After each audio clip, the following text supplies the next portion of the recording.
The rain felt like needles as I said goodbye to Arthur. My children didn't even show up, they were too busy toasting my retirement from life at the country club. Mom is finally a relic, they joked. But Arthur knew them better than I did. He left me an envelope in the glove box, a loyalty clause they never knew existed. When I got home, Brandon had the nerve to say he'd frozen my accounts for my protection. They think they've cornered a frail widow, but they've just walked into a trap.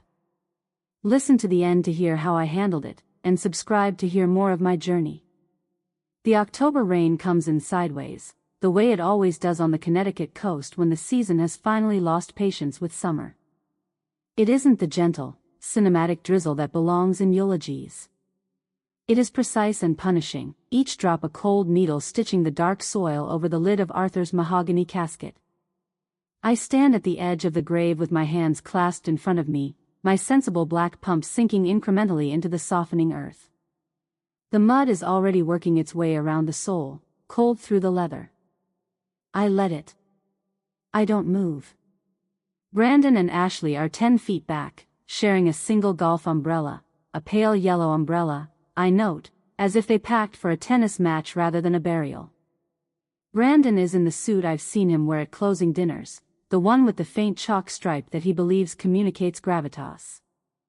His thumb moves against the dark glass of his phone screen in small, repetitive arcs. He isn't texting. I know that motion, I've watched it in attorneys and witnesses for 15 years. He's opening apps. Calculating. The estate attorney is still at the graveside, watching me. Brandon is already inside the spreadsheet.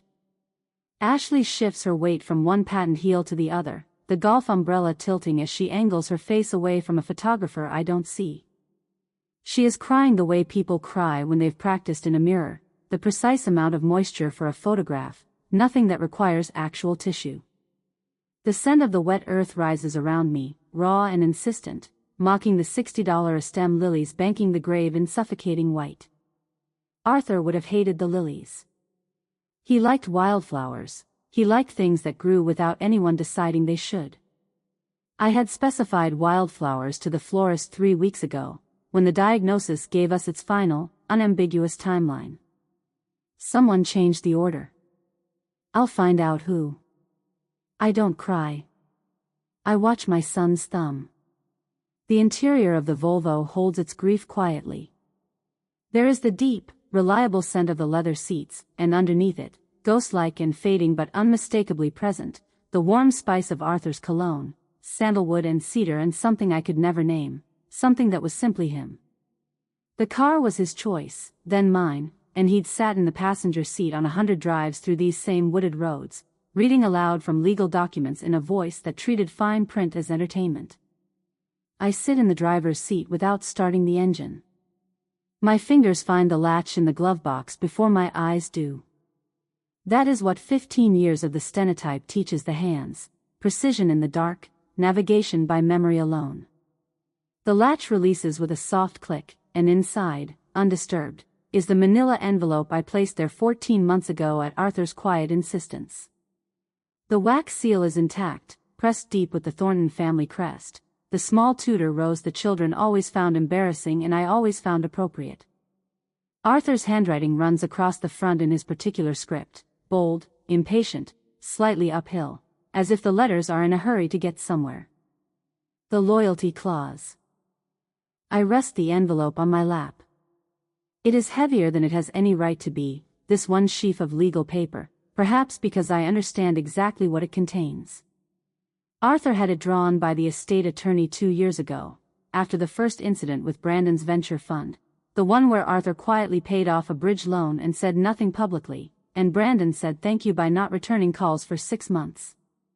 Arthur had a talent for arithmetic that had nothing to do with numbers. He could calculate the specific gravity of a character flaw. I don't open it. I already know what it says. I run my thumb along the edge of the seal and think, a legal landmine buried in the fine print of our lives, and they are going to walk directly toward it. My phone pings against the center console with the specific, bright intrusion of a social media notification, a sound designed by engineers to be impossible to ignore, pitched to cut through the fog of any mood, including this one. I reach for it automatically, the way you reach for a smoke alarm. The notification is from Instagram. Ashley_T_living posted a new story. I tap it. The screen fills with amber light, the warm, amber and mahogany glow of the Bellhaven Country Club bar, a room I know because Arthur and I had our 30th anniversary dinner there, because he ordered the '09 Barolo and said, "Diana, there isn't a thing in the world I would change." My children are silhouetted in that same amber. Brandon has his jacket off, the chalk stripes slung over the back of the stool. Ashley is arched toward the camera in the posture she uses for every photograph, the one that suggests effortless joy. They each hold a champagne flute, raised, catching the bar light. The caption reads, "To new beginnings and true freedom." #final chapter sparkles. The timestamp in the corner of the screen reads 10 minutes ago. I look from the screen to the cemetery gate, visible through my windshield, where two groundskeepers are lifting shovels. Arthur is not yet beneath the sod. He is still present tense. The grief, which had been sitting quietly in the center of my chest like a stone I was learning to carry, does something unexpected. It doesn't deepen. It doesn't crack open. It cools. The temperature inside me drops several degrees in the space of a breath, and what remains is not grief at all. It is something much older and much more functional, the precise, crystalline clarity I used to feel when a witness contradicted himself on the stand, and I realized, in the same instant, that I had everything I needed. My jaw sets. I reach past the gearshift into my bag and close my fingers around the Sony recorder, small, matte black, unremarkable, the kind of device that court reporters and private investigators and careful women have carried for decades. Its weight is completely familiar. I've owned 3 over the years and they have all felt like this, solid and purposeful, a tool that has no patience for ambiguity. I press the red button. The small display blinks on. Entry 1. My voice comes out flat, objective, stripped of the tremor that has no business in a deposition. October 14, 2:14 p.m. Putnam Cemetery, Greenwich, Connecticut. Decedent, Arthur James Thornton, age 71. Primary heirs present at graveside, Brandon Thornton, age 35, and Ashley Thornton, age 32. Both heirs departed the cemetery approximately 12 minutes after the conclusion of the burial service. Social media documentation indicates heirs bypassed the post-service reception at the Thornton estate and proceeded directly to Bellhaven Country Club. Public Instagram story posted at 2:04 p.m., 10 minutes prior to this recording. I pause. Characterization of post by heir Ashley Thornton, New Beginnings and True Freedom. Timestamp confirms posting occurred while decedent's grave was still open. I let the recorder run for another 3 seconds of silence. Court reporters learn to value silence on a recording. Silence has weight. Silence is evidence of everything that didn't need to be said. Intent assessed, I continue. Disregard for decedent's dignity. Probable motive, financial impatience. Let the record show. I click the recorder off and place it back in my bag, between my wallet and a travel pack of tissues I haven't needed. I've spent 15 years transcribing the lies of other people's families. I know exactly how a case is built, one clean entry at a time. The driveway of the Thornton estate is a quarter-mile of Belgian block flanked by old Norway maples, and in October they are the color of dying fire, beautiful and ruinous and impossible to ignore. I have loved this driveway for 30 years. I have walked it in every season, in good news and bad news, in the specific exhaustion that comes from caring for a dying man with everything you have. Brandon's silver Range Rover is parked at a diagonal across the Belgian block, its front left tire crushing the late-season hydrangeas I have coaxed through 3 consecutive early frosts. It is parked the way people park when they want to communicate that they do not care where they park, that the surface beneath their tires is theirs to use however they choose. The front door of the house stands open. Not ajar, open, the way a door stands when someone has moved through it in a hurry and not bothered to look back. The cold air flows through the opening steadily, and from where I sit in the Volvo at the end of the drive, I can see the foyer's interior light and hear, faintly, the irregular percussion of boots on the hardwood floors above. Heavy, deliberate, ownership-establishing boots. They didn't wait for me to come home from my husband's burial. I sit for one moment with the engine idling, noting the detail the way I have been trained to note details, the position of the vehicle, the damage to the garden, the open door, the timestamp in my memory, approximately 2:45 p.m., 40 minutes after the graveside service concluded. I note it the way I would note it on a transcript, without editorial, without the rage that is building somewhere in the controlled environment of my chest. Then I cut the engine and get out. He appears at the top of the staircase before I've cleared the foyer threshold, as if he positioned himself there. Perhaps he did. Brandon has always understood staging. He is loosening his tie as he descends, the chalk-striped suit, the white shirt now open at the collar, performing the theater of a man who has been working hard, who has been attending to difficult matters while others stood in the rain and felt things. He is carrying a stack of brochures with the specific, definitive grip of a man about to table emotion. He stops 3 steps from the bottom. The math of it is not accidental. He is half a foot taller than me under normal circumstances. From 3 steps up, I am looking at his sternum. Mom. He employs the tone, the one that starts soft and reasonable, like a contract clause nobody reads aloud at the signing. You look absolutely exhausted. Which makes complete sense. A pause calibrated for sincerity. We've all had such a difficult. Brandon. My voice is level. I don't fill the silence after it. He absorbs the interruption with a micro-adjustment of his jaw and pushes forward. He extends the brochures toward me, glossy, cream-colored, with the words "The Mallows Assisted Living, Luxury Comfort" for the next chapter printed above a photograph of a woman in a cardigan smiling at a garden. His fingers on the brochures are white-knuckled. We need to have a grown-up conversation about your transition, he says, and lets the word sit there, transition, as if it has already been decided, as if it is a destination someone has purchased on my behalf. This house is simply too large for a woman in your situation. He doesn't say fragile. He comes close enough. I look at the brochures. I look at his hands.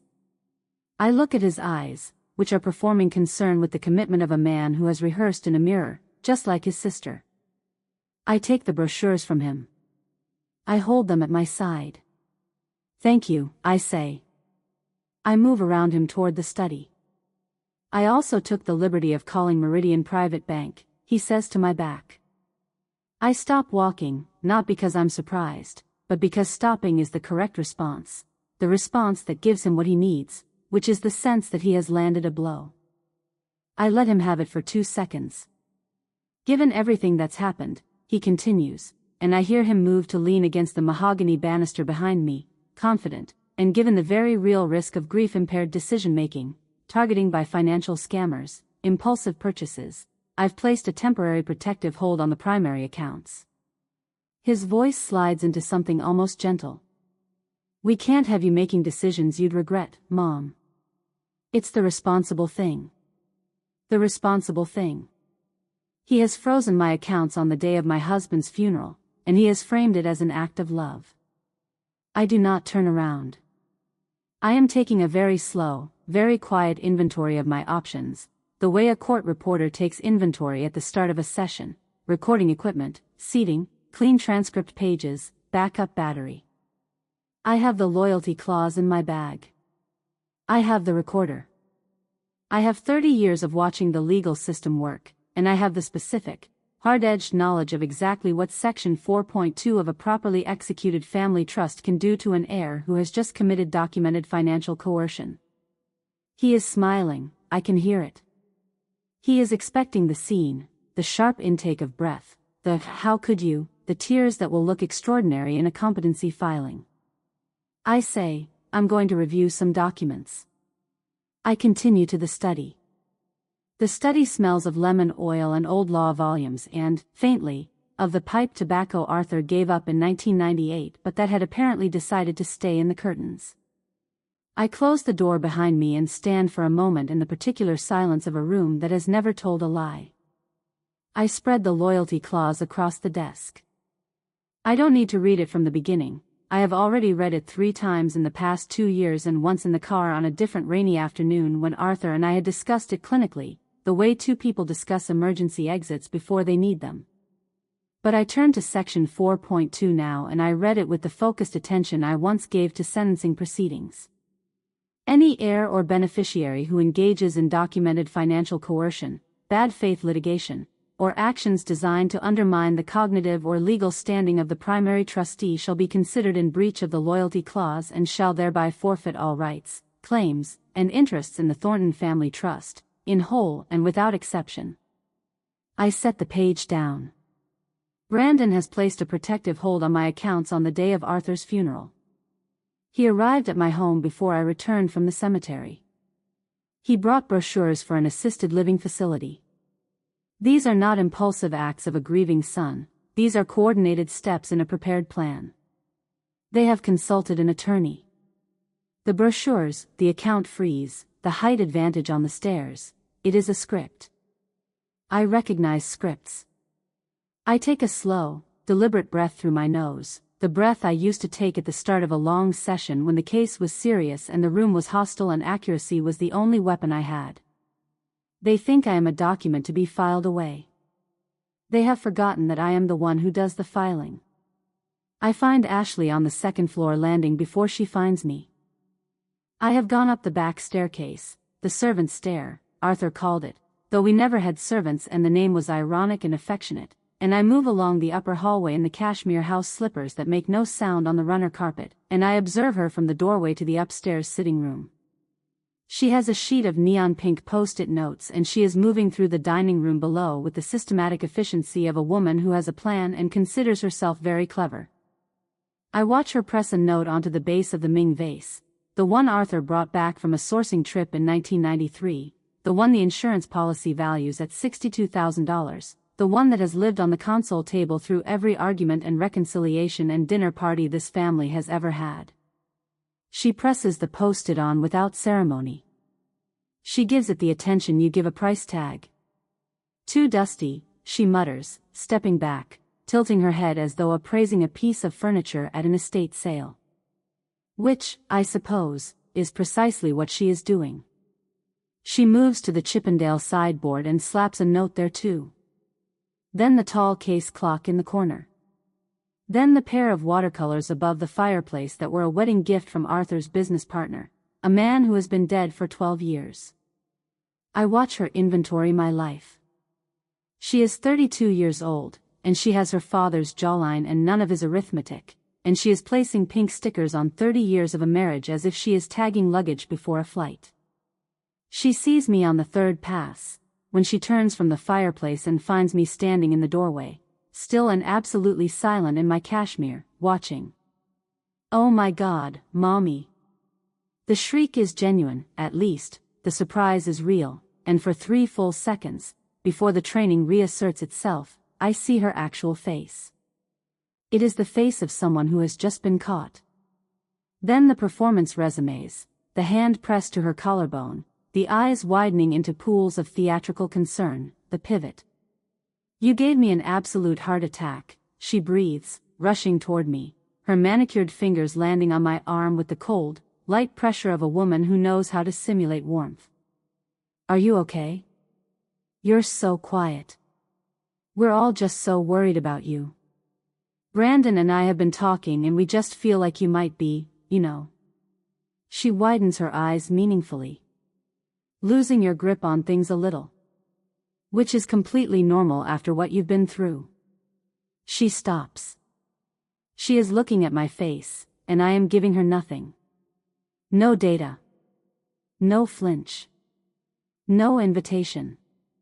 I am meeting her eyes with the level, unblinking attention I used to give witnesses on the stand, not hostile, not warm, simply present and recording. My steel blue eyes do not offer her the satisfaction of a reaction, because a blank page tells you nothing about what has already been written on it. Her fingers go still on my arm. The performance continues, but something behind her green eyes is recalibrating.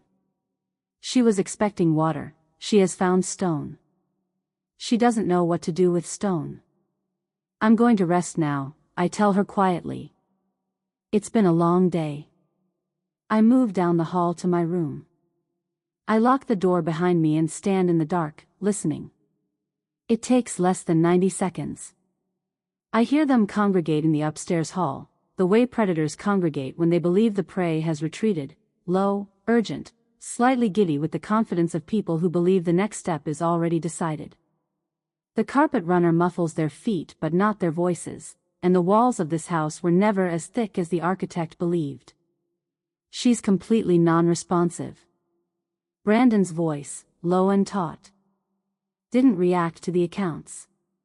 Didn't react to the brochures. Just, blank. Is that bad? Ashley, slightly breathy. No. A pause. I imagine him calculating. It's better, actually.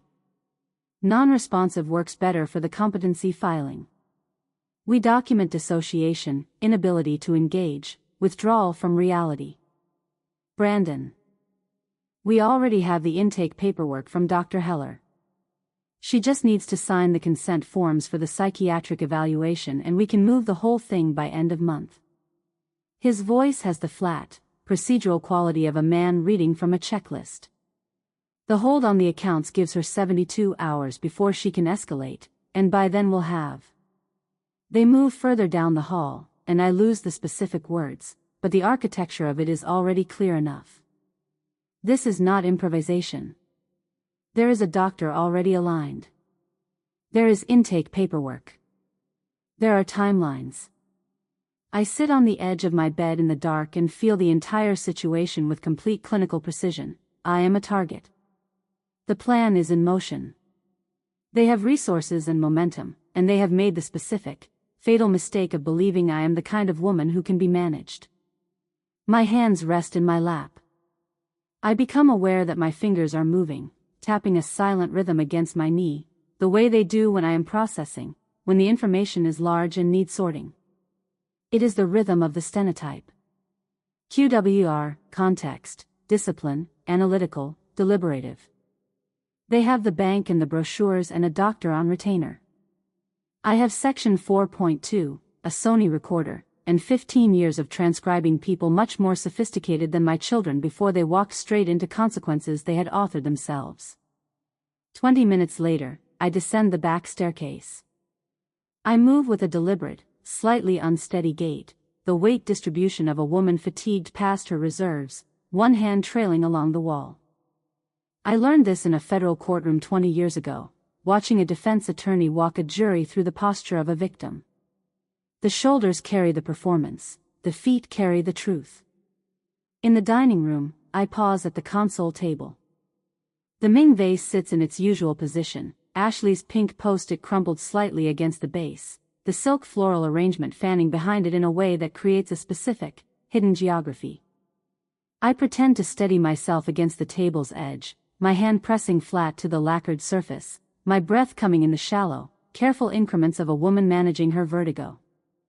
My other hand slips the activated Sony recorder from my cardigan pocket and settles it behind the vase, tucking it into the darkness between the silk flowers and the wall, where the angle conceals it entirely from every perspective except my own, standing here now. I withdraw my hand. I straighten, slowly. I'm going to lie down, I announce to the empty room, raising my voice just enough to carry to the kitchen, where the refrigerator has been opened twice in the last 10 minutes and the quiet, calculating occupants believe they are unobserved. I think I need to rest. I climb the stairs with the measured tread of a woman at her limit. Behind the Ming vase, in the cool shadow of the silk arrangement, the recorder's red light pulses once, twice, and settles into the patient, unblinking rhythm of something that doesn't need to sleep. It will be there when they bring out the champagne again. It will be there when they discuss timelines. It will be there for everything they say in this house tonight, and tomorrow, and every night after, until I have everything I need. Let the record show. The hydraulic hiss cuts through my sleep like a blade at 6 in the morning, a mechanical groan rising from the driveway below my window. For one disoriented second I believe I am dreaming, that I am back in an earlier decade, that Arthur is taking the Porsche out for an early run before the fog lifts, the way he used to on autumn weekends when the roads through the Berkshires were empty and cold and the car's flat six engine sounded like something alive and necessary. Then the amber light strobe through the silk curtains and the dream dissolves. I pull the curtains back. The flatbed is already positioned at the mouth of the garage, its recovery arm extended, the winch cable taut and dragging.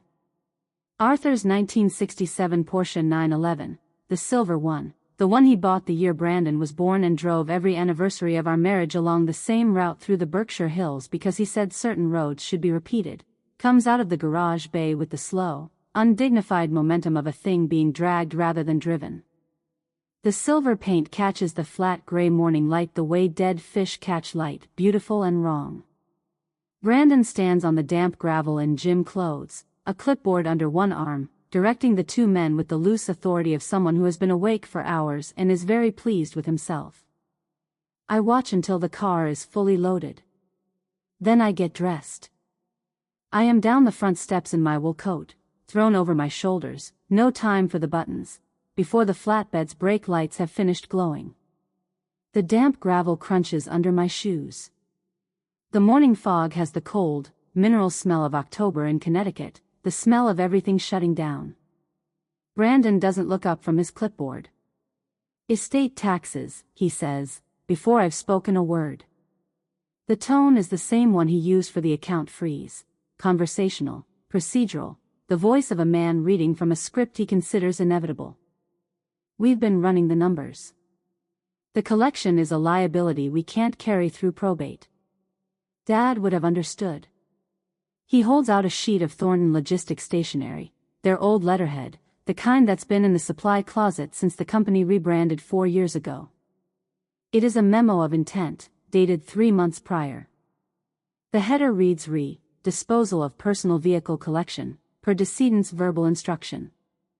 I take it from him and read it. Then I read it again, more slowly. The signature is accomplished work. The loop on the capital is correct, the proprietary flourish Arthur developed in boarding school and never lost. But the slant is wrong.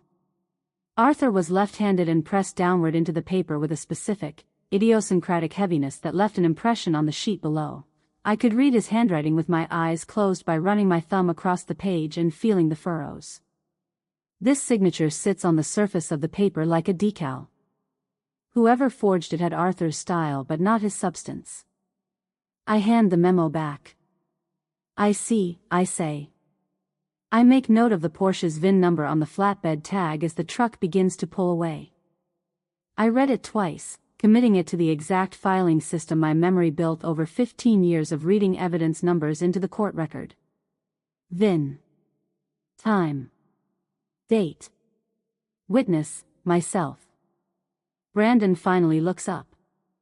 He is watching for something on my face, distress, accusations, the beginning of a scene he can document.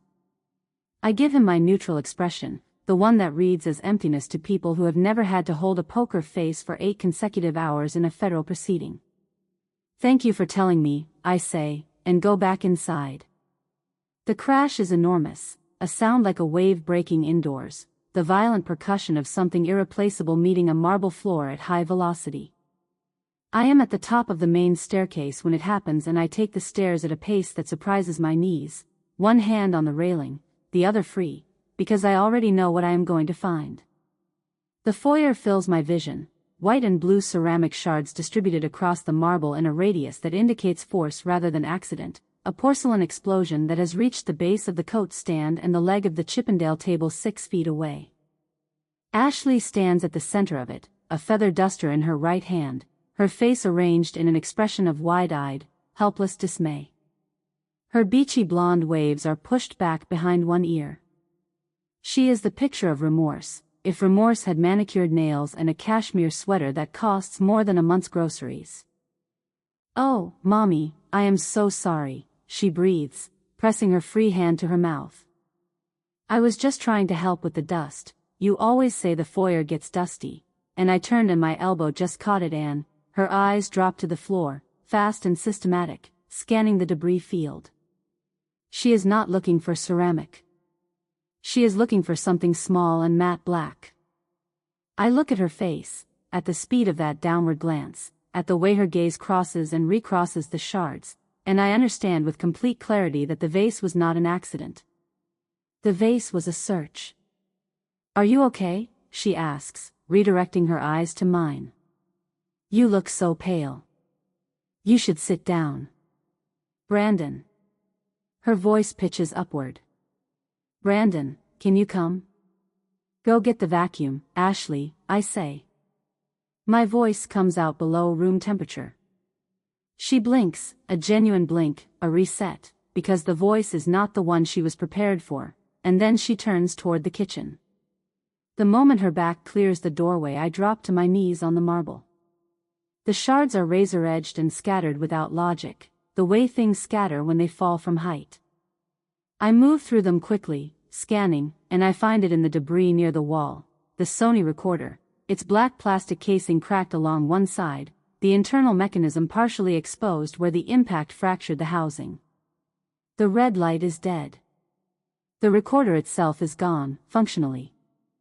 But the microSD card sits in its slot, intact. It is smaller than my thumbnail, dark as a flint chip, and it has survived inside the casing the way the contents of a safe sometimes survive the fire that destroys everything around them. I palm it. A shard catches the side of my thumb as I close my hand, a quick, bright pain, the immediate heat of a clean cut. I don't look at it. I close my fingers around the card and stand in the same motion, tucking my hand into my coat pocket as the Dyson begins its high whine in the kitchen hallway, Ashley's footsteps returning. Found it, she calls. Thank you, I say, examining the damage to the console table with the mournful attention of a woman assessing her loss. My thumb is bleeding into my coat pocket. The microSD card is pressed against my palm like a small, sharp secret. Let the record show, the vase was shattered at approximately 8:15 a.m. The data survived. By noon they have installed a nurse. Her name is Brenda, and she has the specific, practiced softness of a professional hired to perform compassion in situations where compassion is being used as a weapon. She is somewhere in her 40s, with sensible scrubs and a pale blue that was selected to communicate calm, and she moves through my kitchen with the proprietary ease of someone who has been briefed on the layout. Ashley introduces her as a wellness consultant. Brandon is not present for the introduction. He is elsewhere in the house, which means he wants no personal association with this particular chess piece. Brenda places a plastic pill organizer on the counter. It is the 7-day kind, with each compartment color-coded, and every compartment is filled, bright yellow capsules, small white tablets, something oval and orange that I do not recognize and have not been prescribed. We just want to make sure you aren't double-dosing in your confusion, dear, Brenda says, and her voice is the voice of a woman who genuinely believes she is being kind, which makes her more dangerous than someone who knows they're being cruel. She opens the Tuesday morning compartment and holds it out to me. I look at the pills. I look at Brenda. What is the orange one? I ask. Brenda checks her clipboard. That's for your anxiety, dear. Dr. Heller called it in this morning. Dr. Heller. The name Brandon mentioned through the wall last night, the physician already aligned, the intake paperwork already prepared. The pills are not for my health. The pills are for the paper trail, a documented medication regimen establishing cognitive fragility, a record of a woman who requires pharmaceutical management of her mental state. I shake my head, once. No, thank you.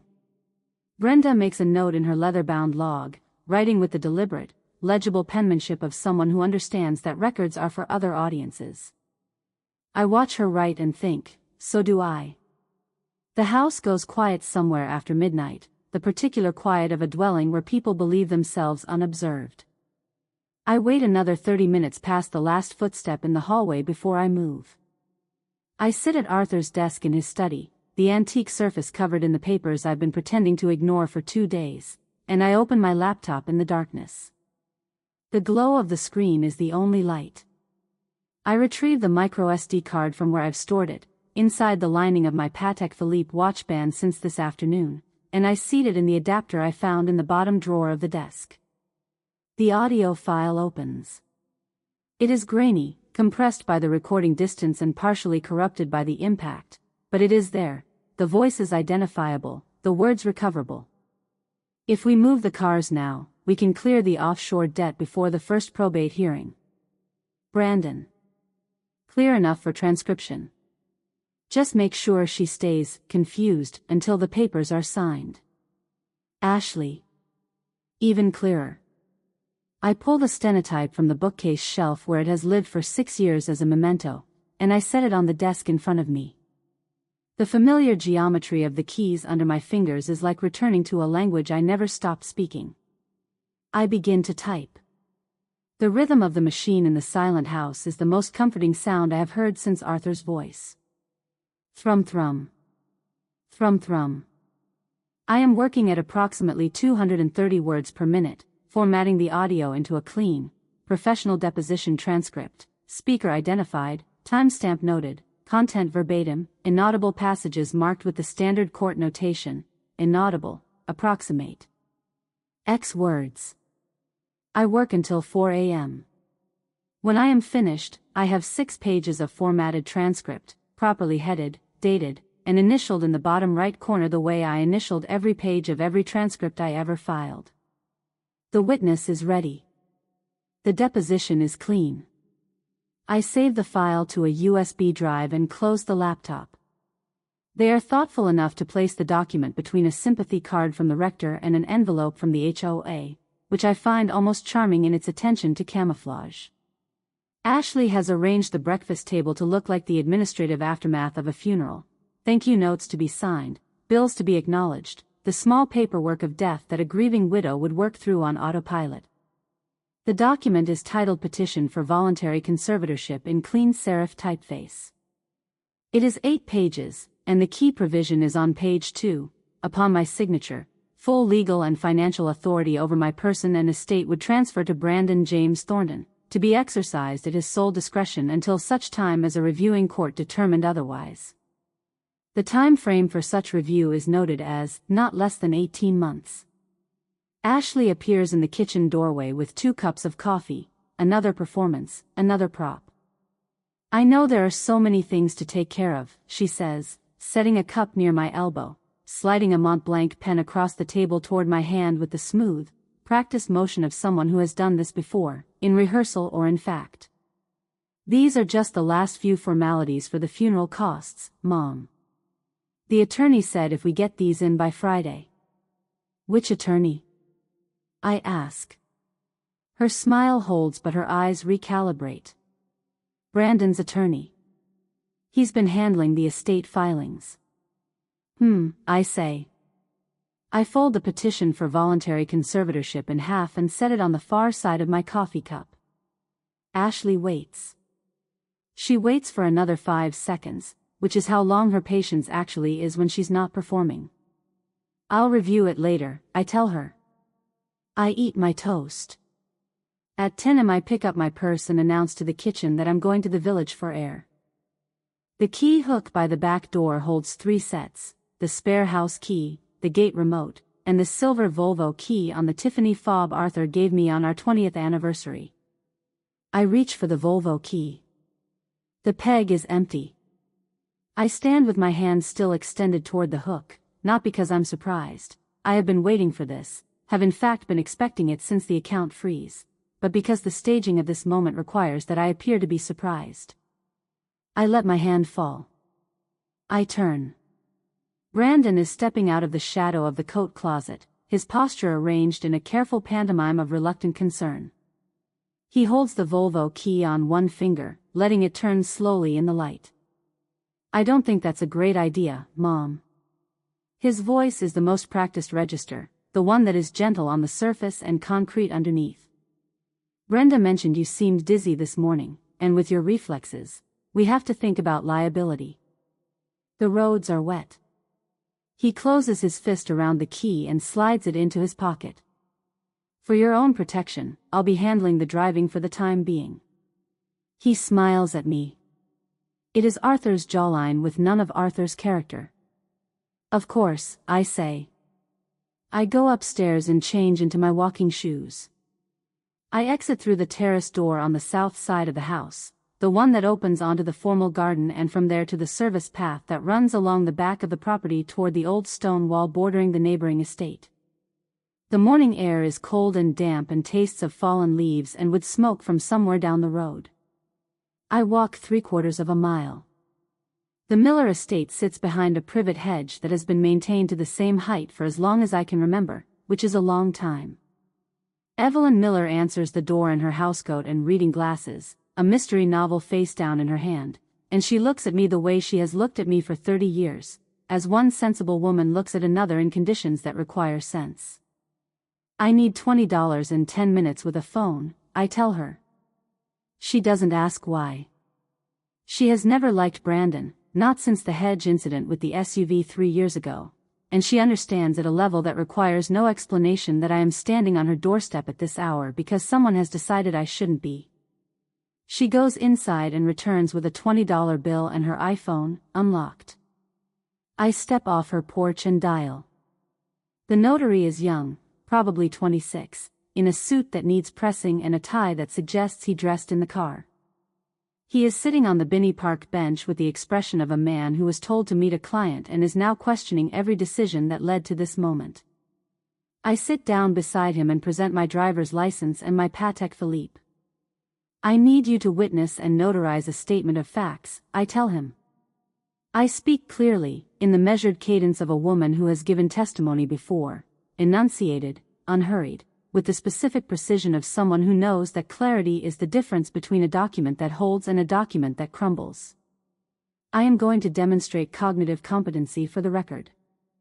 I state the date. The day of the week. The name of the sitting president. The approximate current value of the S&P 500, which I checked on Evelyn's phone before walking to the park. I name the Connecticut governor, the current Supreme Court composition, and the address of my own home. I then summarize, in clear sequential terms, the following documented facts: the removal of my vehicle keys and restriction of my independent movement, the placement of unidentified medications in my home by a nurse I did not authorize, the presentation of conservatorship papers under false pretense. The notary's pen is moving. When I finish, he looks up at me. "Ma'am," he says, "you are." He seems to reconsider how to complete that sentence. He stamps the affidavit. The heavy thwack of the seal against the paper is one of the most satisfying sounds I have heard in 72 hours. I fold the document, put it in my coat pocket beside the USB drive, and stand. "Thank you," I tell him. "Send the invoice to the estate address. They'll be expecting some paperwork." The man in the tan windbreaker is waiting by the hydrangeas, the ones that haven't fully recovered from the Range Rover incident, I notice, and he hands me a blue folder with the apologetic speed of a person who wishes he were somewhere else. He mumbles something. He walks away with the purposeful pace of a man who has delivered the last of his obligation. I open the folder. Emergency eviction filing. Petition for involuntary commitment for psychiatric evaluation. The second document cites evidence of cognitive deterioration, dissociation, and refusal of recommended medical care as grounds. It is signed by Dr. Heller. The third document is a 30-day notice to vacate the property pending estate litigation. They are standing on the porch. Brandon has his hands in his pockets and the posture of a man watching a roulette wheel slow toward his number. Ashley's face has abandoned the performance entirely. She is simply watching me read, her green eyes naked with a triumph she has been containing since October 14th, since the champagne at the club, since the moment they decided this was going to be easy. I close the folder. I look at them on the porch, my children, Arthur's children, 2 people I taught to read and drove to school and held through fevers and heartbreaks, and I think about how long it takes to teach someone who they are, and how you cannot always succeed, and how that is a failure of love that you carry forever but cannot allow to become a failure of will. I walk past them and go inside. Ashley follows me to the bottom of the stairs with a performance of distress that would read as genuine to anyone who hadn't grown up watching her craft it. "Mom, please understand, we didn't want it to come to this. Brandon tried everything, and you've just been so." I continue up the stairs. The sound of her voice diminishes behind me, absorbed by the runner carpet and the weight of the house around it. I go to my room. I lock the door. I sit in the wingback armchair that has been in the corner of this bedroom since the year we moved in, the one I've sat in for 30 years to read late at night when Arthur's breathing in the dark was peaceful and steady and the world outside was manageable. I fold my hands in my lap. My fingers begin to move, the old, involuntary habit, the phantom stenotype keys clicking their silent rhythm against my palms, the speed and precision of 15 years expressing itself through muscle memory in the absence of any other available instrument. Let the record show, the defendants are in open violation of Section 4.2 of the Thornton Family Trust. Documented financial coercion, account freeze, vehicle liquidation, forged authorization memo.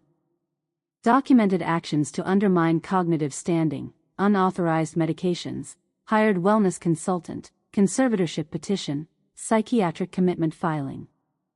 All acts performed within 72 hours of the decedent's burial, while the primary trustee was present in the estate. I have a notarized affidavit of mental competency, executed this afternoon. A professional deposition transcript of the defendant's recorded statements, formatted to court standard. The original loyalty clause, sealed and intact. A VIN number and a forged signature waiting for a handwriting analyst. They have filed their eviction. I have been building the case. They think they have run a very fast sprint. They don't know yet that they've been running in a circle, and that I have been standing at the center of it the entire time, recording. The phantom keys click against my palms in the dim room, steady and patient, and somewhere downstairs the grandfather clock marks the hour with its long, resonant toll. I am simply waiting for the final hearing.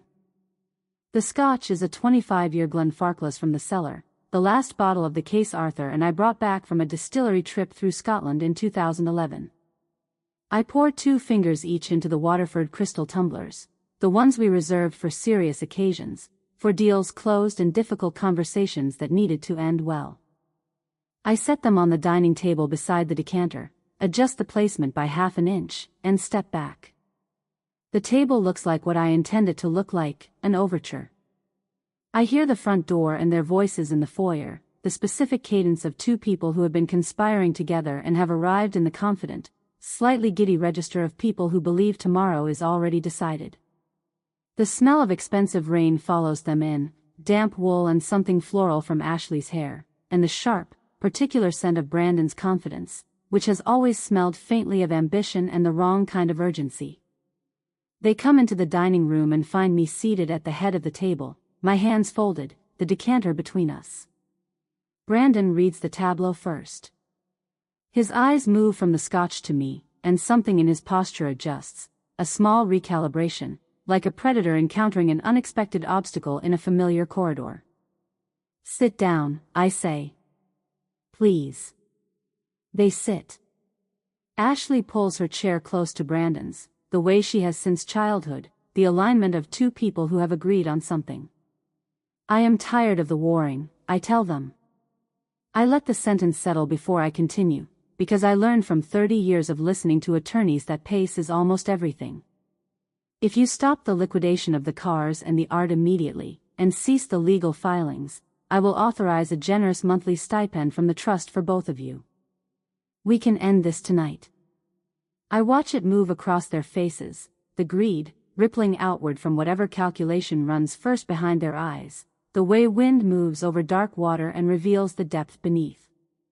Ashley's response is immediate and involuntary. Her eyes go bright, her lips part, and for 3 seconds she is entirely somewhere else, mentally inside a boutique in Milan, I imagine, or standing at a hotel check-in desk with a black card that has no limit. She has always been the simpler engine of the 2, quicker to the surface, less practiced at concealment, and in this moment her desire is completely legible. Brandon is slower and more complicated. He reaches forward and picks up the crystal tumbler.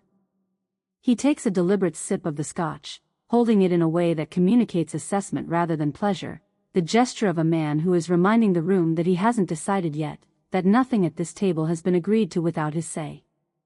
Then he sets the tumbler down and leans forward. The sharp smell of his sweat is present now, underneath the expensive cologne, a metabolic urgency, the biochemistry of a man who is in considerably more financial trouble than this house knows about. I have had that information for 72 hours. I have said nothing about it. A stipend, he says, and the word comes out with the flat contempt he reserves for things that have already failed. We're not children asking for an allowance, Mom. He spreads his hands on the mahogany as if measuring it. We want a complete buyout. 50% each, immediate. Liquid. We're done waiting for you two. He stops himself, reassessing the phrasing. We want what's ours. We've been patient. The mask is gone now. I watch it go without mourning its departure, the last pretense of filial concern, the last performance of reluctant necessity. What remains is simply the appetite, unmediated and direct, and I find it almost easier to look at than the mask was. At least this is honest. He doesn't want a seat at the table. He wants the table dismantled and sold by the board foot. I see, I say. I lift my own glass. I drink. The light against the dining room windows comes first as a reflection, a strobing, precise flash that repeats at intervals, the rhythm of a professional photographer working a systematic grid. I set my glass down and stand, moving to the window without hurrying. On the lawn, in the wet dark, a man in a weatherproof jacket stands with a DSLR camera on a monopod, capturing the estate's facade in overlapping sections. He moves from the main entrance to the south wing with the methodical purpose of someone working from a shot list rather than personal interest. Who is that? I ask. Brandon doesn't look up from his scotch. The gesture, the deliberate non-look, the performance of someone to whom this question is beneath notice, is more revealing than any answer. A consultant, he says. We've engaged a developer. Signed the pocket listing last week. He turns the tumbler slowly in his hands. This is 10 acres of prime Greenwich real estate, Mom. One of the last parcels this size in the county. A single person rattling around in a 30-room house is not the highest and best use of the land. He almost sounds like he's doing someone a favor. The photographer moves to the east wing and fires 3 more frames. I let the curtain fall back into place and return to my seat. I pick up my scotch. I finish it. I note, with the objectivity I have been developing since October 14th, that they did not sign the pocket listing last week. The estate cannot be listed without my signature as primary trustee, which means what they have signed is an agreement contingent on obtaining that signature, by consent or by conservatorship. The photographer on my lawn is documentation for a transaction that has not yet been authorized. He is premature. They are all premature. But I say none of this. The iPad sits on the kitchen counter, and I navigate to the grocery delivery service with the specific, trivial purpose of a woman who wants bread and ordinary things, the small act of provisioning a household that is supposed to remain a household. I tap through to checkout. I enter the card number. The screen flashes. Transaction declined. Please contact your issuing bank. I try the Visa. I try the American Express. I try the secondary Thornton account card that I have had since 1997 and have never once had declined in 27 years. Declined. Declined. Declined. Brandon has reported every card associated with the estate as stolen or compromised. He has, with whatever access he obtained through the initial account freeze, systematically shut down every financial instrument I possess. The house around me, the Chippendale furniture, the remaining art on the walls, the silver in the sideboard, the library Arthur built over a lifetime, is worth approximately $40 million by the most conservative current appraisal. I know this because I have read the trust documents with the same attention I once gave felony transcripts. I cannot buy bread. I set the iPad down on the counter, face up, the declined screen still glowing. I stand in the kitchen of my own house in the specific, suffocating silence of a space that is being converted into a trap around its occupant, and I allow myself to feel the weight of it, the full, physical reality of what it means to be surrounded by 30 years of your own life with no access to the most basic mechanisms of daily existence. The silence presses. I take a breath. I open the pantry and take inventory of what's there. 2 cans of soup. A half jar of peanut butter. A box of crackers that is probably fine. I close the pantry. Let the record show, financial instruments disabled. Grocery access blocked. Estimated current liquid resources, $20, Evelyn Miller's gift, held in the lining of my coat pocket. I go to find my coat. The HVAC goes at 3 in the afternoon, a stuttering death, the system cycling once, twice, and then going silent with a finality that leaves the house in a new register of quiet. The ambient hum I have lived with for so long that I stopped hearing it has been present my entire adult life in this house, and its absence is immediately physical, the way the absence of a heartbeat is physical, noticeable in the stopping. Within 40 minutes, the October damp begins to find its way in. Connecticut in mid-autumn is not kind about this. The cold comes up through the floorboards first, then settles into the high-ceilinged rooms from the top down, the way cold always colonizes large spaces, systematically, without urgency, with complete confidence. The Nest thermostat screen is dark. System malfunction, Brandon says from the hallway. He doesn't come to the doorway. He addresses me through the wall, and I can hear the satisfaction in it, the specific, controlled pleasure of a man executing a plan that is proceeding on schedule. I told you the smart home integration was too complicated for one person to manage. I've called a technician, earliest they can do is Monday. A pause, calibrated. You might want to call the Mallows. I'm sure they keep it warm there. I stand in the center of the darkened library and listen to his footsteps move away down the hall. Monday is 4 days away. I locate the cashmere throw from the library sofa and wrap it around my shoulders and continue to the study, where I sit at Arthur's desk with my coat on, my breath just barely visible in the air, and I open the loyalty clause to section 4.2 and read it one more time. I am not going to the Mallows. The house at dusk, without the HVAC and with only the small table lamps I've lit in 2 or 3 rooms to conserve the overhead circuits, is a different geography than the one I have lived in for 30 years. The shadows arrive earlier and go deeper, and the cold reorganizes the familiar into something that requires relearning. I move through it slowly, the cashmere throw over my shoulders, my walking shoes making their quiet sound on the runner carpets, and I find that every corner holds something I am not prepared for.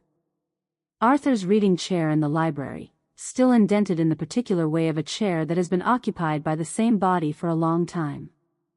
The height marks on the pantry door frame, Brandon, 4 feet 2 inches, July 1993, Ashley, 3 feet 8 inches, August 1994, penciled in Arthur's handwriting, because he was always the one who remembered to do that.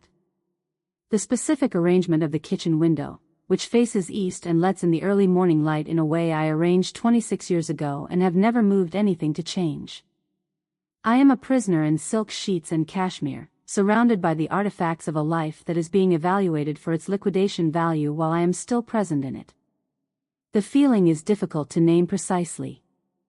It is not despair, I am too functionally operational for despair. It is something more like grief in a new register, the grief of a woman who has watched the evidence accumulate past the point where she can attribute any of it to misunderstanding or immaturity. My children know what they are doing. They have always known. I find the photograph in the dust of the side table in the upstairs hall, in the small silver frame that has stood there since sometime in the early 90s and which I have dusted around for so many years that I no longer see it when I pass. I pick it up now and carry it to the window where the remaining light is sufficient. Brandon and Ashley, perhaps 2 and 4 years old, on the summer lawn behind the house. They are tangled together in the grass in the boneless, unconscious way of very young children, Ashley's head on Brandon's stomach, one of his arms thrown over her ankles, both of them mid-laugh at something outside the frame. The light is the particular gold of late afternoon summer, and their faces are bright with the uncomplicated joy of small people who do not yet know how to perform anything. I sit on the edge of the hall bench and look at the photograph for a long time. The jagged breath that comes out of me is not crying, exactly. It is something more structural, the sound a building makes when a load-bearing element finally admits what it has been carrying. I am mourning twice simultaneously, which is something nobody warns you about, once for Arthur, and once for the people in this photograph, who existed and were real and loved me without strategy, and who became, by some accumulation of money and permission and a failure I cannot fully locate, the people downstairs. I wonder where the rot began. I try to find it with the same methodical attention I bring to everything, working backward through the years, and I cannot find a single moment. Which means it was not a moment. Which means it was a direction, chosen incrementally, and I gave it too much room. The weight of that presses me toward the floor. I let it press for 60 seconds. I count them. Then I set the photograph down, face up, on the table where I found it. The leather portfolio is open on the granite island, which is either careless or deliberate, and I have been operating on the assumption since October 14th that nothing Brandon does is careless. I wait until their voices are loud and argumentative in the front sitting room. They are disagreeing about something financial, the specific sharp cadences of two people dividing something that hasn't been obtained yet, and I slip into the kitchen. The portfolio contains what appears at first to be a property development proposal. The letterhead reads Apex Development Group, Greenwich/Stamford Division. The project title is listed as Thornton Parcel Redevelopment, Conceptual Site Plan. I turn to page 3, where the site plan is rendered in architectural scale. The main house is not renovated or preserved or repurposed. It is marked with an X, demolition/site clearance. The 10 acres are divided into 6 parcels, each bearing the label Luxury Spec Construction, EST value $6.2, 7.8 M per unit. At the bottom of the page, in the smaller type of a financial summary, projected development margin, $18.4 million above acquisition cost. They are not selling the house. They are erasing it.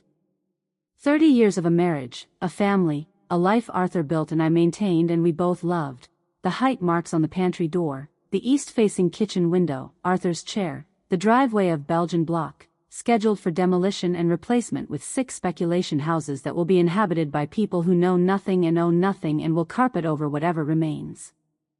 The sorrow I have been carefully managing drains out of me in an instant, and what replaces it is something else entirely. It is white and cold, and very still, and it has no interest in grief. He comes into the kitchen while I'm still holding page 3 of the site plan. He doesn't take the portfolio away from me. He leans against the counter and crosses his arms and laughs, a short, genuine laugh, the kind that isn't performing anything because he has stopped performing. He looks at me with what I can only describe as sincere contempt, which is, in a specific way, worse than the mask. Go ahead, he says. Read the whole thing. What are you going to do about it? He tilts his head. You were a court reporter, Mom. You sat in a glass booth and typed what the important people said. He pauses for effect. You're a secretary who married well. You've had a nice life because of Dad's talent, and now Dad's gone, and this, he gestures at the portfolio, at the house, at me, is just asset management. Don't dress it up into something it isn't. He is not posturing. He genuinely believes this. I can see it with complete clarity. He has constructed a worldview in which his desperation is business acumen, and my life's work is a clerical function, and the 40 years I spent building this family are simply the background conditions against which he will now make his real mark. He looks at me with what he believes is pity. I look back at him with the complete, composed attention of a professional who has been listening to people expose themselves for 15 years. He continues. He talks for approximately 4 minutes, about his vision, about the inefficiency of old money sitting in illiquid assets, about my obsolescence, about the way the world had moved on and left women like me behind, about the kindness he is doing me by handling this cleanly. He uses phrases like highest and best use and unlocking the value and legacy being a concept that doesn't cash out. I stand perfectly still.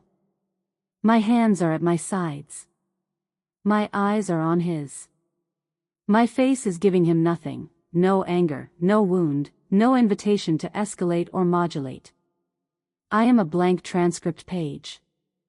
Inside, my mind is doing what it has always done in a hostel room. It is taking down every word with absolute precision, organizing the content into a legal header, noting the timestamp, flagging the admissions. Witness statement, Brandon Thornton, October 17th. Subject, stated intent to compel sale of trust property without authorization of primary trustee. Additional content, verbal intimidation of primary trustee, contemptuous characterization of trustee's professional history as dismissal of credibility. Note, subject unaware he is being documented. The more he speaks, the more he gives me. He finally runs down, the way people run down when they aren't getting the reaction they came for. Are you even listening? He asks. Every word, I tell him. The burner phone has been behind the guest towels in the hall bathroom for 3 weeks. In the Ziploc bag I put it in the day I purchased it at a Walgreens in Stamford while Brandon believed I was at a follow-up appointment with Arthur's cardiologist. It is a basic prepaid model, charged to full that same afternoon. I have checked it twice since Arthur's death. Today it has one message, received yesterday morning. I read it standing in the locked bathroom with the water running in the sink. Report complete. Offshore accounts linked to high-stakes private gaming operation, Macau. Subject's total documented exposure, $3.1 million. Exceeds projected inheritance by approximately $600,000 at current estate valuation. Full report attached, encrypted file, password per our arrangement. I delete the message. I stand with the phone in my hand and hold what I now know in its complete form. Brandon is not a venture capitalist managing a portfolio.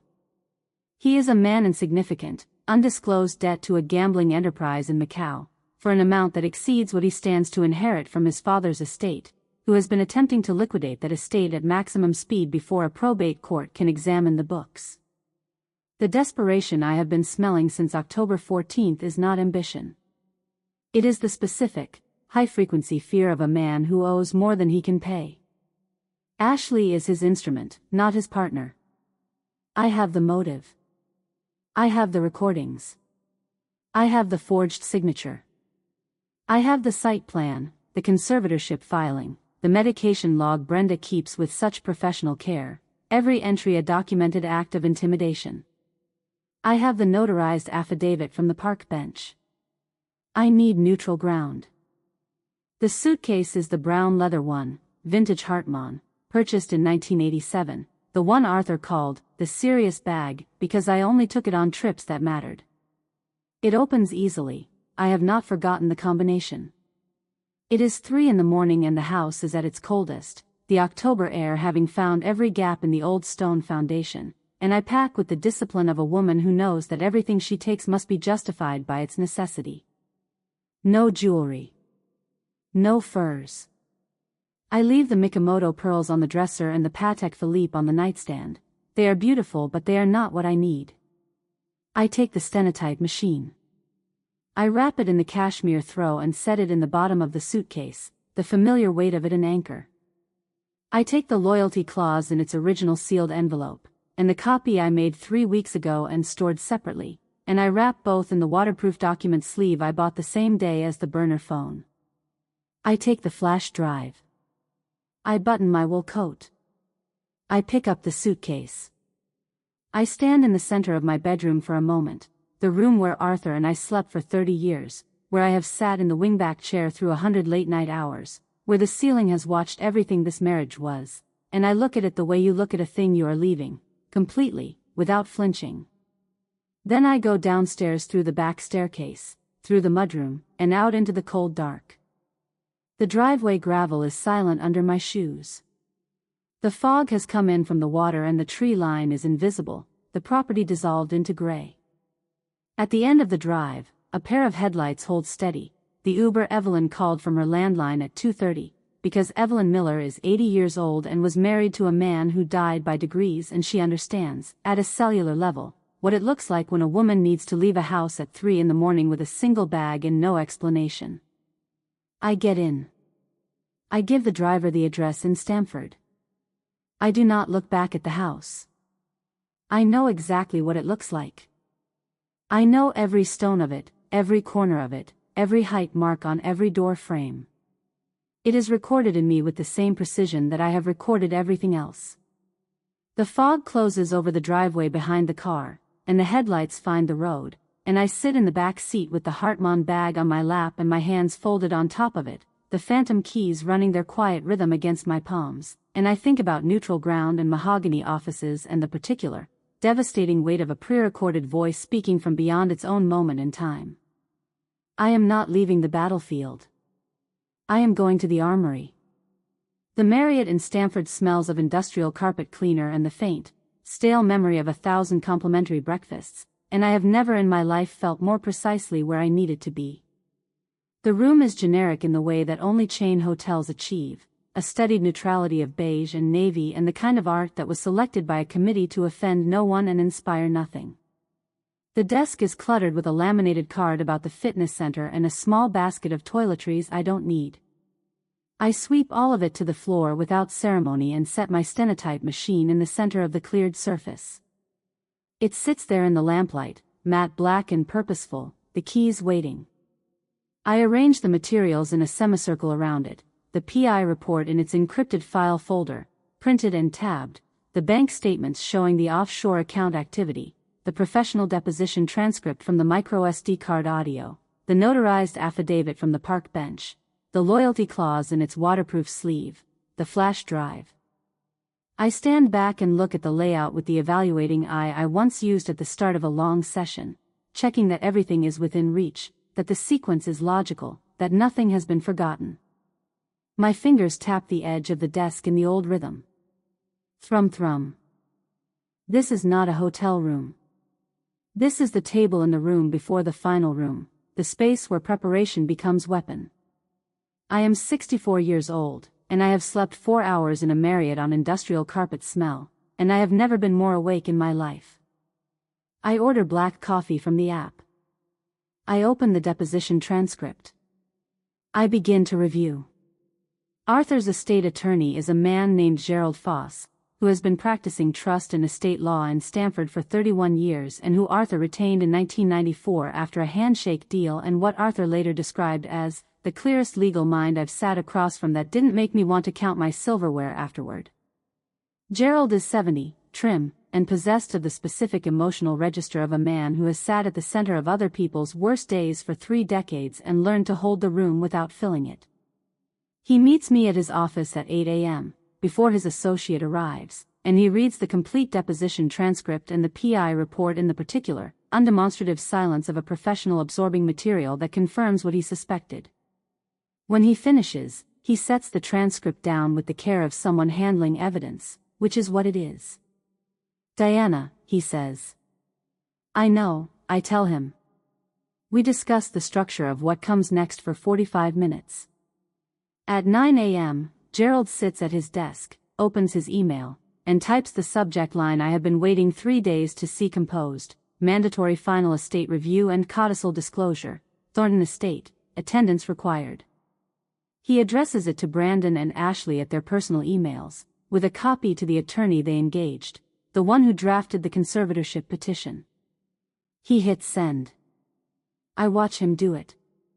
The legal equivalent of a hook entering the water, baited with the one thing their greed will not allow them to ignore, the word codicil, which implies an addendum to Arthur's will, which implies money they haven't yet accounted for, which implies they should be in this room when the papers are read.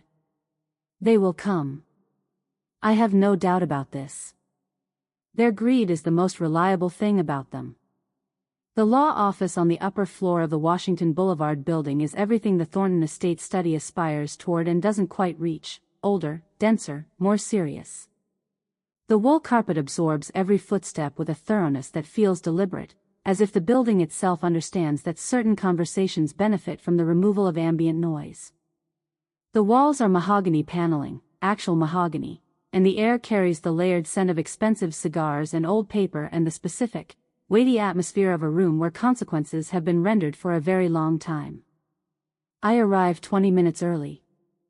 I take the chair at the far end of the conference table, with my back to the window, so that the light falls on the faces across from me rather than mine. This is where witnesses sit in a hostile deposition, and I have watched enough hostile depositions to understand the geometry of advantage. I place my briefcase beside my chair. I fold my hands on the table. I wait. They arrive together, which tells me they drove from Greenwich together, which tells me they spent last night in my house, in the cold I am responsible for having left behind, warming themselves in the kitchen of a property they have already mentally transferred to Apex Development. Brandon is in a tailored navy suit, the chalk stripe retired in favor of something that reads as more conclusive, more formal. He walks in with his chest forward and his jaw set, the posture of a man arriving at a signing ceremony, not a reckoning.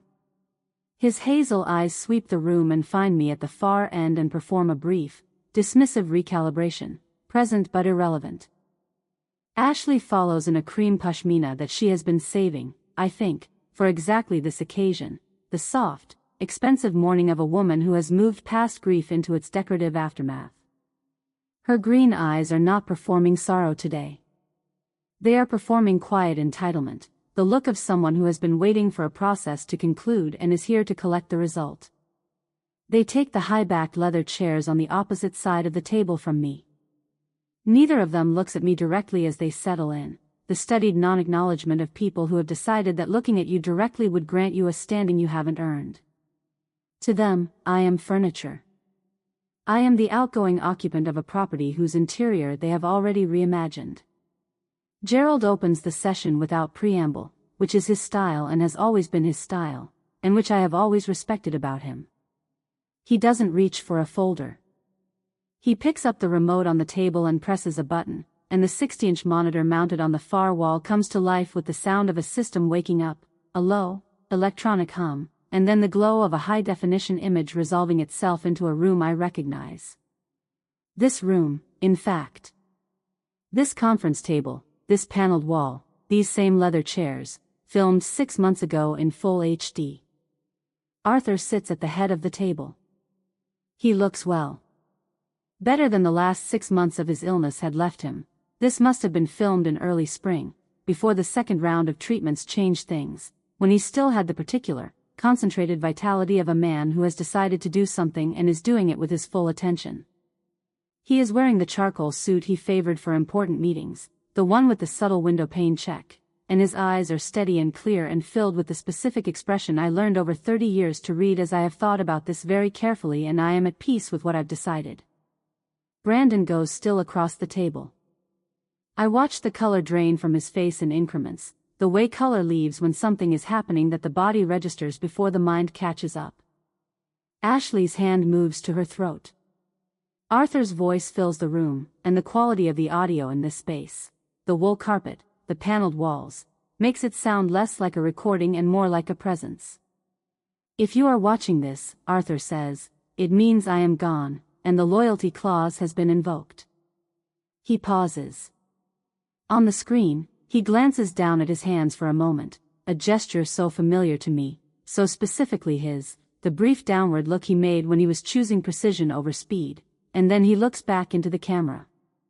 What comes next will tell me everything I need to know about the people you chose to be. He leans forward slightly, the way he leaned forward in every serious conversation of our marriage, not aggressively, but with the attending quality of a man who is about to say something that deserves the full distance closed. Before I recorded this, Arthur continues, I sat down privately with both Brandon and Ashley. I gave them my final verbal instructions regarding the preservation of the Thornton legacy and their obligations to their mother.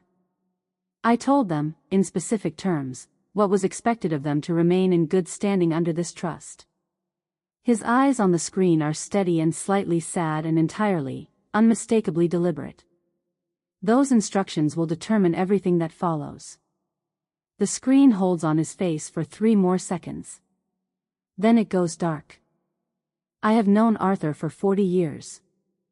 I know every register of his voice, every intentional pause, every strategic deployment of silence. I know what he was doing here because he told me, in this room, on this same afternoon 6 months ago, while I sat where I am sitting now and listened to him explain the architecture of the trap he was leaving behind for people he loved and could not save from themselves. Arthur never had that meeting with Brandon and Ashley. He had no final verbal instructions to give them, because his final verbal instructions were given to Gerald Foss and to me, in writing, with signatures and notarization and every formality that 30 years of business had taught him to require. The phantom instructions are a vacuum, a space that exists specifically to reveal what a person will put inside it when given the opportunity and the incentive. A liar will fill a vacuum with a lie. My heart hammers once, hard, and then steadies. I fold my hands in my lap. I watch their faces. Gerald Foss sets his elbows on the table and folds his own hands, and the expression he arranges is the one I imagine judges use when the evidence is already in but the ceremony must be completed. Before we proceed to the distribution of assets, he says, the court requires confirmation under oath that both beneficiaries followed the decedent's final verbal instructions in all material respects, that all actions taken since the decedent's passing were performed solely in accordance with those wishes and in the best interest of the primary trustee's well-being. He places the Bible on the table with the unhurried authority of someone who has done this before and understands its weight.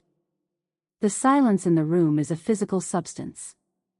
The wool carpet absorbs the ambient sound of the building around us and leaves only what is present in this room, the slight sound of Brandon breathing, Ashley's stillness, the distant hum of the monitor cooling down, and underneath all of it, steady and inaudible, the running internal record of everything I am witnessing. Brandon doesn't hesitate. He places his hand on the book with the flat confidence of a man who has prepared this moment, who has anticipated exactly this question and constructed an answer that he has already rehearsed in the bathroom mirror of my house, or in the car on the way here, or in the long, cold October night while I was sleeping in Stamford. His square jaw is set. His hazel eyes are direct. Absolutely, he says. The word comes out clean and certain, with a conviction that would be impressive if conviction were the same as truth. We followed every word of Father's instructions. Everything we did, the financial management, the property assessments, the welfare arrangements for Mom, it was all in direct accordance with his specific requests. To protect the estate. To protect her. He takes his hand off the Bible and leans back slightly, the gesture of a man who has completed an obligation. Ashley bows her head. When she speaks, her voice is soft and slightly breathy with the texture of sincere emotion. She has always been the better performer in the room, the one whose tears arrive on schedule. Every choice we made was out of love, she says. Love for Daddy's wishes and love for Mom. We would never, a pause, perfectly weighted, we would never do anything that wasn't in keeping with what he asked of us. They are magnificent. I mean this without irony.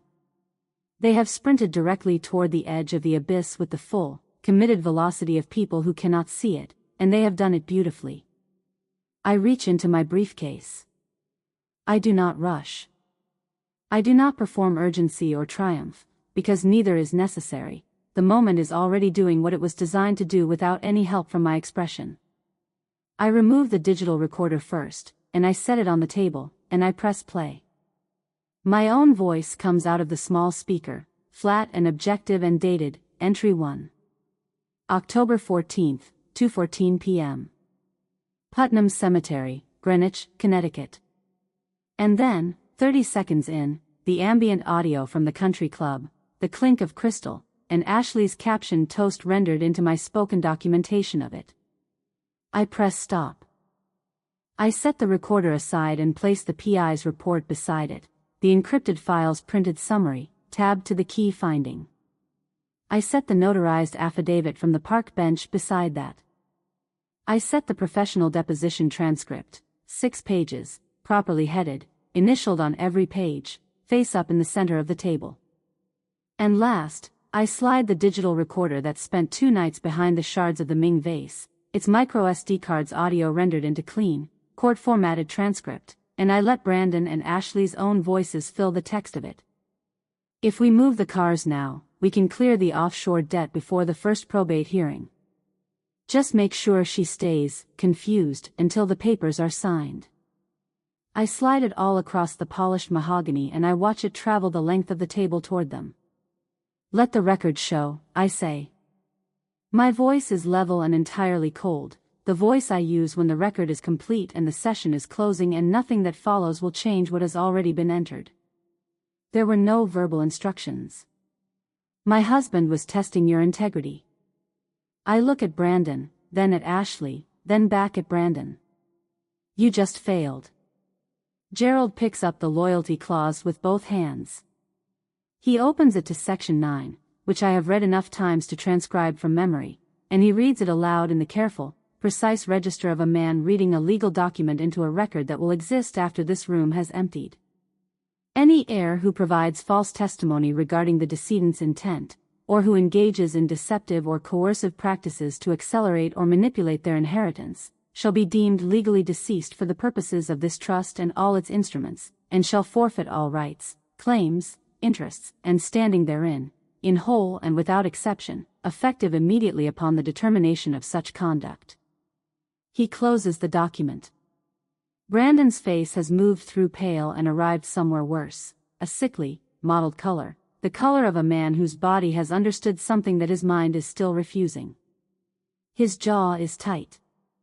He looks at me with the expression of a man trying to calculate whether there is still a move available, whether there is still a path, whether the room he is in is actually the room he thought he was in when he arrived. There is no path. There is no move.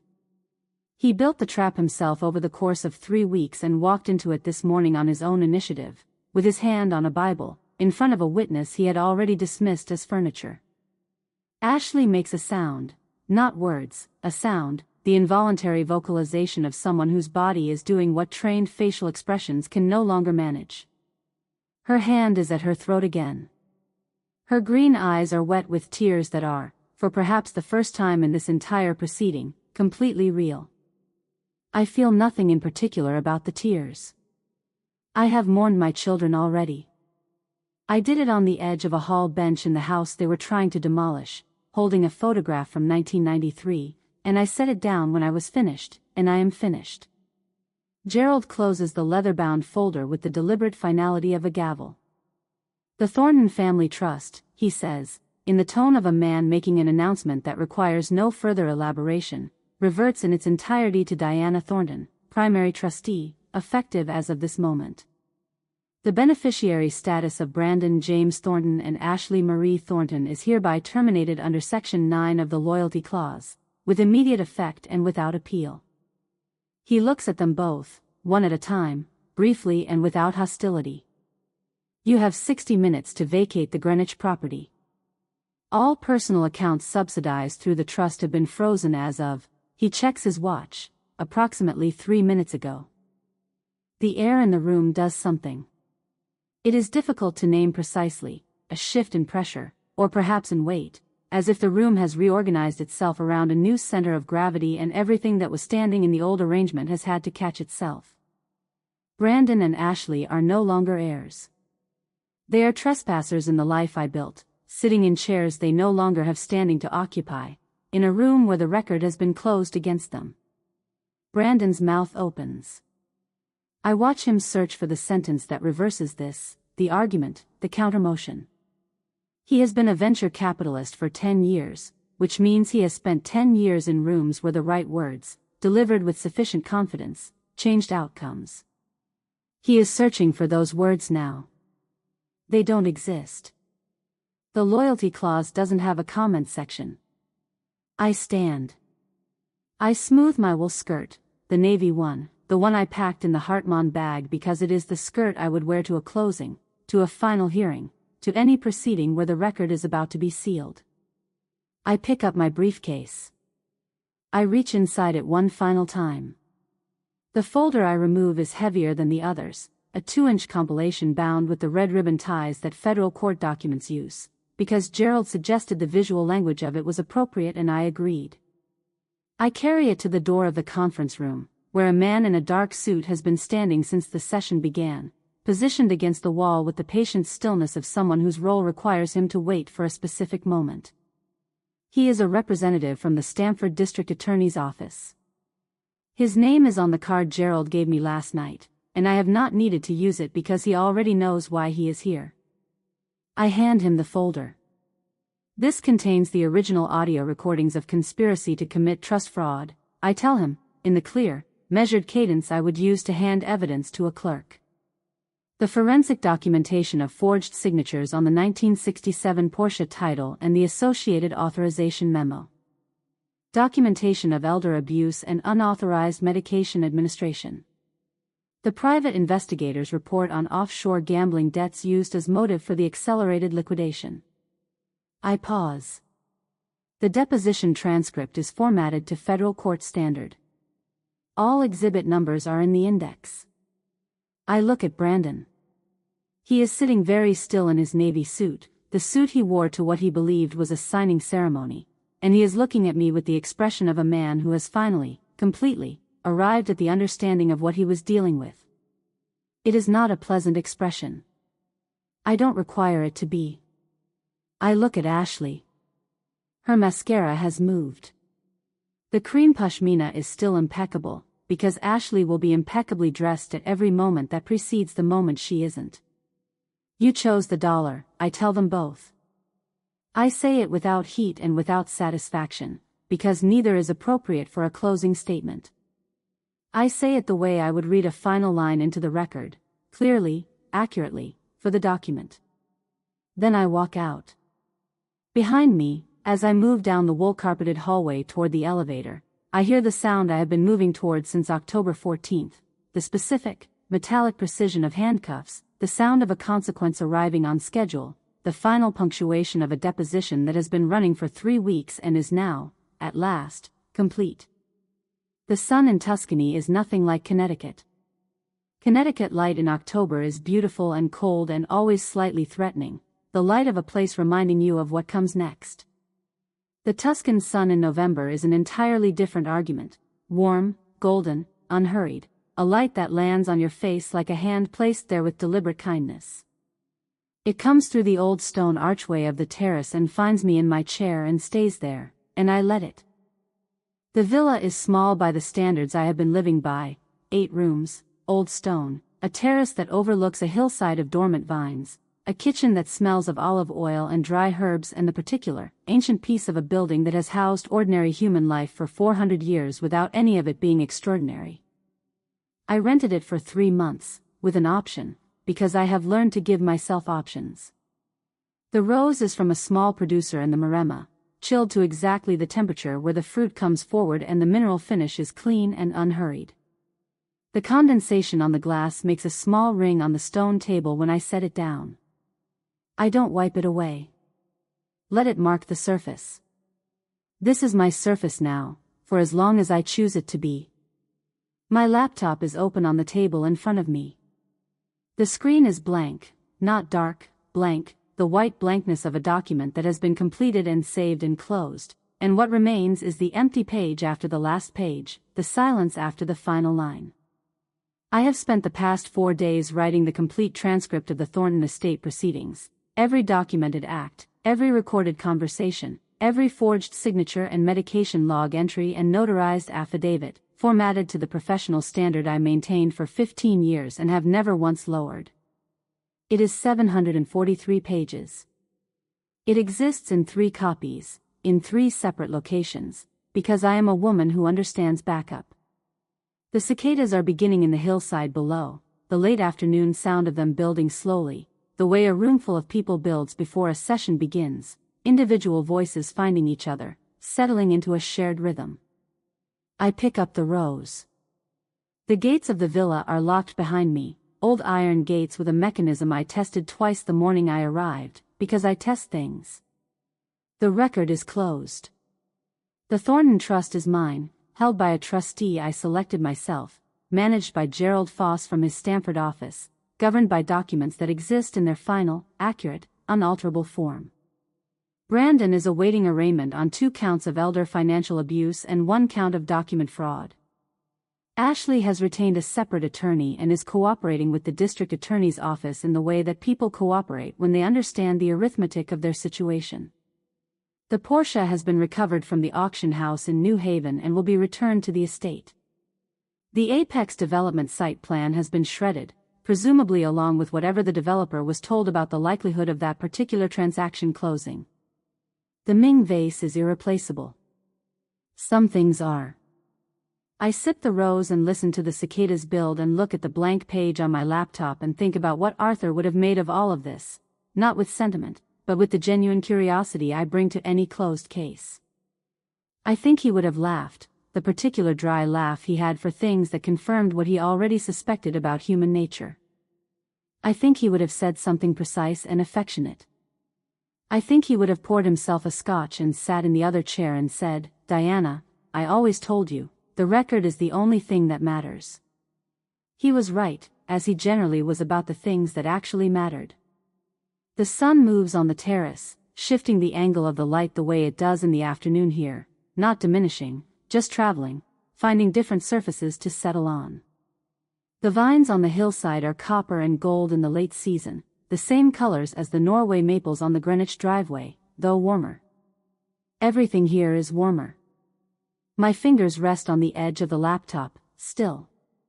No phantom keys. No rhythm. For the first time in 3 weeks, perhaps for the first time in longer than that, my hands are simply resting, without transcription, without documentation, without the quiet urgency of a record that needed to be kept. The record is kept. I reach forward and close the laptop with a soft, definitive click. The cursor, wherever it is on the saved document, blinks once in the dark behind the screen and goes still. I lean back in my chair. I raise the glass. The rose is cold and exact and entirely mine, and the sun of Tuscany is a warm, golden hand on my face, and the cicadas in the hillside are running their own ancient, unhurried record, and for the first time in 64 years, the only voice I have to transcribe is my own. Let the record show. If you made it to this moment, thank you for listening all the way through. Most people bail before the bill comes due. But here, the bill always comes due. What started as humiliation and disrespect ended with receipts, truth, and a payoff they never saw coming. If you want more stories where karma shows up without mercy, hit subscribe and come back for the next one. Now tell me in the comments, what was the most disgusting thing they did? What crossed the line for you?